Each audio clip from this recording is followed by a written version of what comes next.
Knee joint pain, మోకాళ్ళ నొప్పులు.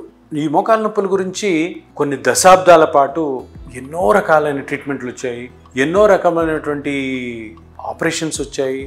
ఎంతోమంది 50 ఏళ్ళు దాటిన వాళ్ళు ఎన్నో రకాలైనటువంటి బాధపడుతూ ఉన్నారు. లోతుగా మోకాళ్ళ నొప్పి గురించి చదివిన తర్వాత, నా ప్రాక్టీస్లో ఎంతో పరిశోధన తర్వాత నాకు ఒక విషయము బాగా అర్థమైంది. అదేంటంటే, బాడీలో ఏ నొప్పినైనా తగ్గించడము ఒక లెవెల్ ఆఫ్ ఇబ్బంది, ఒక లెవెల్ ఆఫ్ డిఫికల్టీ ఉంటుంది. కానీ మోకాళ్ళ నొప్పి తగ్గించడం చాలా చాలా చాలా సులువు.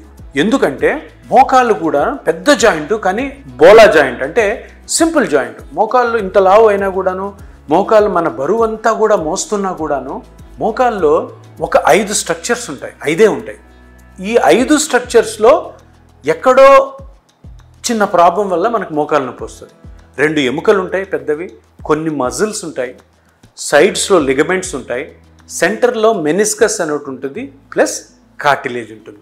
కార్టిలేజ్ అంటే గుజ్జు. అంటే ఈ 5 ఉంటాయి. ఏవో చిన్న చిన్న నర్వ్స్ ఉంటాయి, అవన్నీ పెద్ద ఇంపార్టెంట్ కాదు.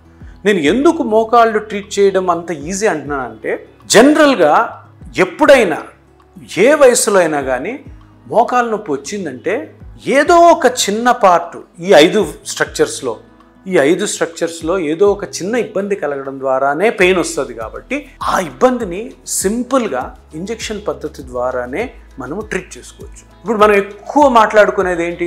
గుజ్జు అరిగిపోయింది అంటారు. కరెక్టే. 100 మందిలో ఒక 80 నుంచి 90 మందికి మోకాళ్ళ నొప్పి వస్తే గుజ్జు అరగడం, అది వయసు ఎక్కువైతే, అంటే 45, 50 ఏళ్ళు దాటిన తర్వాత.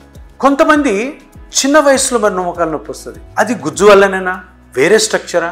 లేదు, కొంతమందికి 60-70 ఏళ్లలో కూడాను మోకాళ్ళ నొప్పి వస్తుంది, కానీ గుజ్జును చూస్తే గుజ్జు నార్మల్గా ఉంటుంది. అందుకని మోకాళ్ళ గురించి నేనేం చెప్పబోతున్నానంటే, ఏ పార్ట్ అయితే దెబ్బతినడం వల్ల నొప్పి వస్తుందో ప్రతి డాక్టర్ కూడాను అది కనుక్కోవాలి. ఇప్పుడు అటువంటి మెషినరీ వచ్చింది. ఎక్స్రే ఒకటే కాదు, అల్ట్రాసౌండ్ స్కానింగ్ అని ఒకటి వచ్చింది, డైనమిక్ అల్ట్రాసౌండ్ స్కానింగ్. ఆ స్కానింగ్ను కరెక్ట్గా కానీ చేస్తే మనకేదో చిన్న ప్రాబ్లం ఉంటుంది, చిన్న బర్సా ఉంటుంది, లేదా చిన్న లిగమెంట్ స్ట్రెయిన్ ఉంటుంది, లేదంటే కార్టిలేజ్ కొంచెం అరిగి ఉంటుంది, లేదా ఇంకొకటి ఏదన్నా పెసాన్సరస్ బర్సైటిస్ అని ఇంకొక పార్ట్ ఒకటి చిన్నది అరిగిపోయి ఉంటుంది, మజిల్ స్ట్రెయిన్ అయి ఉండొచ్చు. ఆ చిన్నది కానీ కనుక్కున్నామంటే పెద్ద ఆపరేషన్లు మనం ఆపొచ్చు. ఎక్కువ సఫర్ కాకుండా సింపుల్ ట్రీట్మెంట్స్తో మనం బయటపడవచ్చు.